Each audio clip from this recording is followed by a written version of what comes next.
huge cinephile, and for me, cinema is a medium that has uh, really been a way for understanding the world around me and within myself. And it's a real privilege to be making films, to be doing this job. I think is one of the greatest privileges that we have as filmmakers to do. Most people in the world do not have this privilege. So it's a medium that's given me everything. The title has more to do with a sense of hope, of a possibility, let's say, more than hope, a possibility of a life that one can't see immediately around oneself, but could possibly hope to have. And the word light and the word imagine for me are very important. And I think it's all about in the most utmost darkest places. Sometimes when it's very difficult to see another possibility. There could still be one. When I was in my final year at my film school, we have to make a 20-minute short film. But I was called home because there were two of my family members who were in two different medical situations. So I was going from like the hospital to the care unit place, and when you're a student, like life around becomes more interesting as a filmmaker. But I think that's true of filmmaking. Like life, you start seeing things more interesting than cinema. So I was very interested in the space of a hospital as a mise-en-scene, especially because it's a space where there are a lot of women who work. And I was interested to make a film about women who come to work to a city like Mumbai.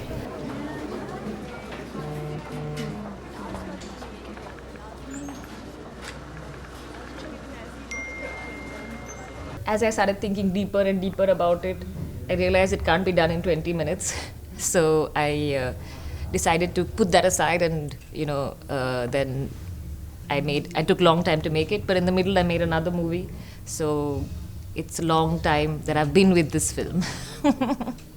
In the world that we live in, we are very much interested in dividing people by identity, and the differences are the ones that other people benefit from, whether it's political or to do with other forms of power. So I think in cinema I am trying to propose forging of friendships that go beyond identities and can perhaps lead to a world where we are more compassionate and understanding to people we don't completely understand. I think it's hard for women in every industry, in every country. Even if you see a country like France, which is so advanced in all its socio-economic standards, how many films of women are selected in the main competition in Cannes, and that's really sad because we have so many filmmakers who are women making films, and it's the same in in India as well, but more, and not just directors, but I think even technicians, whether it's a camera person or a sound person who is a woman. It's always difficult to work in the industry and to have a kind of a approach where the working environment is friendly and equal, and that's all we can ask for. It's basic. So they are already quite well established in the independent film scenario. Like Divya Prabha, who plays Anu, she made a marvelous film a few years ago called The Declaration, which was in Locarno, and she was so brilliant in that. I was like, I just have to work with her. And even Kani, the actress who plays Prabha, I've been seeing her work and her transformation over the years in the kind of roles she does. I was very, I was thinking about her a lot while writing the script itself. And Chaya, who plays Parvati, she's a veteran actress. So I had seen her in a lot of films before. And she's super versatile. Like suddenly she's like a completely different character and then she's playing like a grandmother, and so I was like, this woman is incredible. Like she's so transformative. So when I was so happy that she agreed to do the film, and when we all worked together, I feel like they really got into the process of the film, which I think is a real pleasure for a director who is like me, who loves to collaborate. And they came up with a lot of the dialogues the way they would think that the character would say it. So they changed a lot of those nuances and brought in so many gestures and feelings that I would think that it's like quite a collaboration. And it's like doing a theater play, like you practice and then you practice, you try different things, and we work like this. I watched too many films. When I was in film school, I was very influenced by the Czech New Wave, films from the Czech New Wave, and films of Vera Chitilova, films of the French New Wave. One of our filmmakers that we watched a lot was Victor Erich. Even though he didn't make too many films, but we watched them in India. Queen's Tree of the Sun is a film that I really love of his. And there's in contemporary filmmakers, I love Miguel Gomes. I love the films of Alice Rohrwacher, Claire Denis, Naomi Kawase, just to name a few. I could go on. I have an endless list. So I have a love-hate relationship with my city, and I think that's what the film is about also. It's a city that has so many possibilities, and especially for women and working, but it's a really difficult city to live in.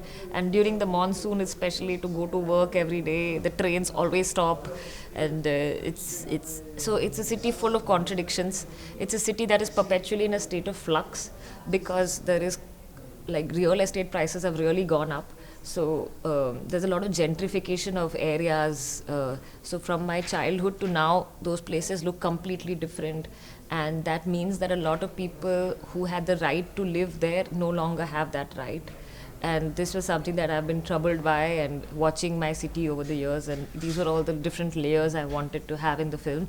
But without losing the feeling of delight that a city also gives you. Because it's very difficult in India to live in a countryside. It's not like, oh, you retire in this beautiful idyllic. No, it's very difficult. Cities give us possibilities. We cannot ignore that. So I want to look at all these contradictions. I work very closely with my cinematographer. He's also my producer in India. We make all our movies together. It also helps that we live together. But so we did a lot of trials with shooting the city over many years. Because we come from a background of doing a lot of documentary as well. So the process of just looking through the lens is what helped us a lot to communicate better.